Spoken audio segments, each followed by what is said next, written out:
Most important কথাটো হৈছে যে কোনো ৰিলেশ্যনশ্বিপত পাৰফেকশ্যন নাথাকে, ঠিক আছে।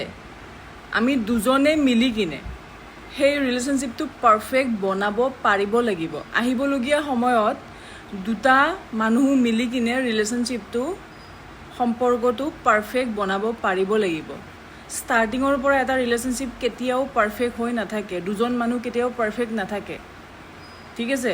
দুজন মানুহ কেতিয়াও পাৰফেক্ট হ'বও নোৱাৰে, গোটেই লাইফ কেতিয়াও হ'ব নোৱাৰে, সিহঁতৰ মাজত কেতিয়াও 100% পাৰফেকশ্যন আহিব নোৱাৰে, কিন্তু সিহঁতে নিজৰ ৰিলেশ্যনশ্বিপটো পাৰফেক্ট কৰিব পাৰে জাষ্ট বিকজ অফ সিহঁতে দুজনে একেলগে থাকিব বিচাৰে।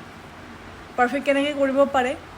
সি যদি কিবা এটা বেয়া পায় তাই বুজি পাব লাগিব, তাই যদি কিবা এটা বেয়া পায় সি বুজি পাব লাগিব। তেনেকৈ আণ্ডাৰষ্টেণ্ডিঙত সেই পাৰফেকশ্যনটো এটা সময়ত আনিব পাৰিব লাগিব যাতে সিহঁতে ছাৰ্ভাইভ কৰিব পাৰে, একেলগে থাকিব পাৰে, ঠিক আছে। আৰু নিজৰ মাজতো কিছুমান চেঞ্জ আনিব লাগিব, নিজে 100%টো কেতিয়াও চেঞ্জ হ'ব নোৱাৰে, বাট নিজৰ মাজত কিছুমান চেঞ্জ আনিব লাগিব যাতে ৰিলেশ্যনশ্বিপটো ধুনীয়াকৈ চলাব পাৰে, থাকিব পাৰে। কাৰণ আল্টিমেটলি তোমালোকে দুজনে দুজনক ভাল পোৱা আৰু দুজনে দুজনক বিচাৰা। মষ্ট ইম্পৰ্টেণ্ট ৰিজন সেইটো যে তোমালোকে একেলগে থাকিব বিচাৰা, তাৰ কাৰণে তোমালোকে এফৰ্ট কৰি আছা, আৰু এফৰ্ট কৰাটো বহুত বেছি ইম্পৰ্টেণ্ট, ঠিক আছে, বহুত বেছি ইম্পৰ্টেণ্ট হয়।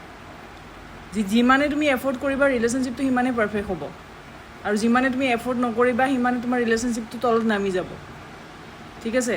ভাল ৰিলেশ্যনশ্বিপো শেষ হৈ যায় যদি এফৰ্ট কৰা নাযায়। কোনো ৰিলেশ্যনশ্বিপ পাৰফেক্ট নহয় ভাই, এফৰ্ট কৰিব লাগিবই।